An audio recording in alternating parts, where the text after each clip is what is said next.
and Public Affairs. Walang kinikilingan, walang pinoprotektahan, walang kasinungalingan. Serbisyong totoo lang. Maging saksi sa kabayanihang tampok sa OFW Diaries. Hatid sa inyo ng Arthursin, Liverade Silimarine Capsule, My Marvel Tahibo, Optin at Clemex.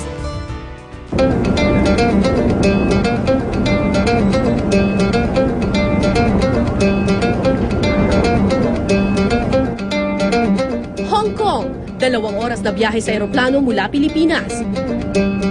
Tinatawag din itong Global Metropolitan at International Financial Center dahil sa pagiging maunlad ng ekonomiya.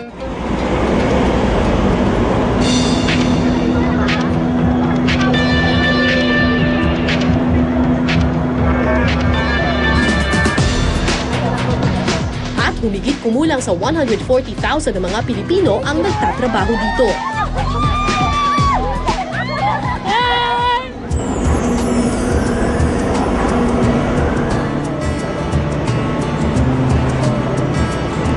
Maunlad din ang turismong Hong Kong at sa katunayan, isa ito sa mga dinarayong bansa ng iba't ibang turista mula sa buong mundo. Hindi mabilang ang tourist spots ng Hong Kong. At ang isa sa pinakadinarayong lugar dito, maraming makikitang mga Pilipino. Ito ang aking sinadya.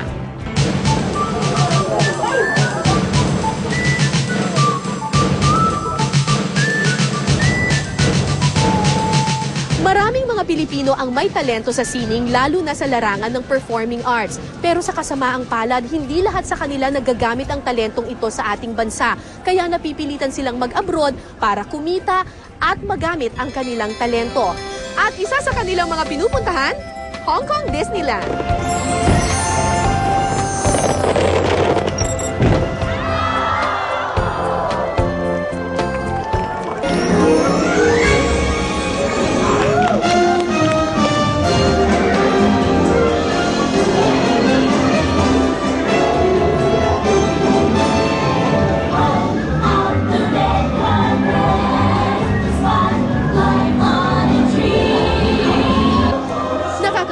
Isang world-class na theme park tulad ng Disneyland, Pilipino ang pambato nilang performers at talents.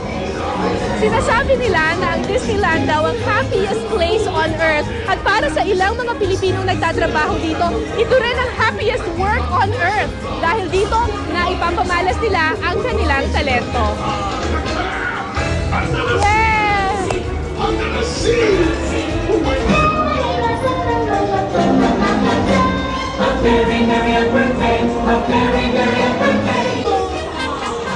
Ito yung second float at may Pilipino dito. Ang pangalan niya si Saturn. Saturn, nasan ka? Ayun! Yun ang the-drops. Hi! Kumusta? Saturn! Nag-audition ako sa Pilipinas noong 2005. During my graduation, may tumawag sa akin na, ayun nga, natanggap ako rito sa Disneyland para magtrabaho as a musician. Nanood kami ng parada, yung Disney Parade. Tapos, na-recognize ko dun sa mga naka-costume. Makikita mo naman na parang may mga mukhang Pilipino. Oo, Asian sila lahat, pero alam mo kapag Pilipino yun Tapos kapag kumaway na sila sa'yo, tapos lumiti na sila sa'yo, yung iba pa sabi ka, puso, mabuhay, gumanon pa sila. Alam mo na, confirm mo na kaagad na Pilipino sila. Natuwa talaga ako kasi kahit papano parang mas naging malapit yung puso mo sa Disneyland kasi alam mong yung mga nagpapasaya doon sa theme park na iyon ay mga kapwa mo Pilipino. Pinangarap ni Saturnino Tiamson Jr. o Saturn na maging isang world-class musician. Sa 4 na taong pagiging musician dito sa Disneyland, mistulang artista na itong si Saturn. Pinapanood, may nagpapapicture at hinahangaan ng mga turista. Talagang pangarap mo bang makapasok dito sa Hong Kong Disneyland? Pangarap kong maging professional musician. Nung tumawag yung Disneyland, sabi ko nga, magtatrabaho ako, it should be in a happy place where I can expand my artistry. So when Disneyland called, it was a dream come true. sabi nila Disneyland is the happiest place on earth. Yes. Para sa iyo, is it really the happiest place on earth? Opo. Bakit?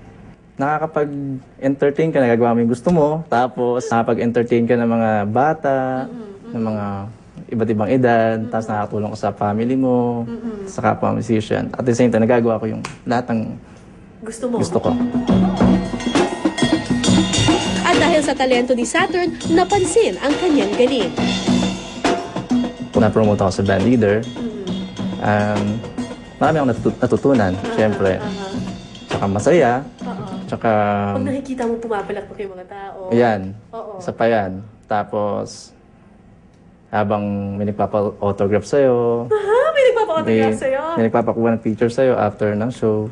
So, masaya. Parang Masaya. artista. Parang kang artista. Si Saturn ang gumagawa ng lineup ng mga kantang tutugtugin ng banda at madalas siya rin ang nag-aareglo ng mga ito. Ano yung pakiramdam na isa kang Pilipino na nagtatrabaho sa isang world-class na theme park katulad ng Disneyland?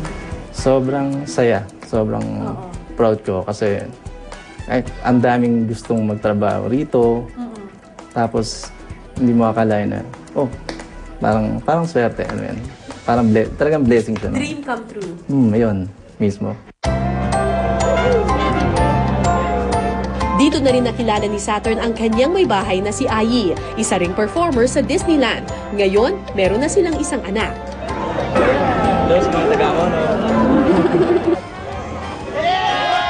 I think kaya maraming mga Pilipinong pumupunta sa Disneyland.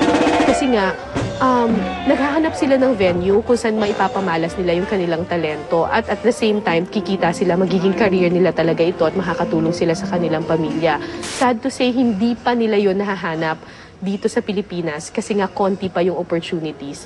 Kaya pumupunta sila sa Disneyland.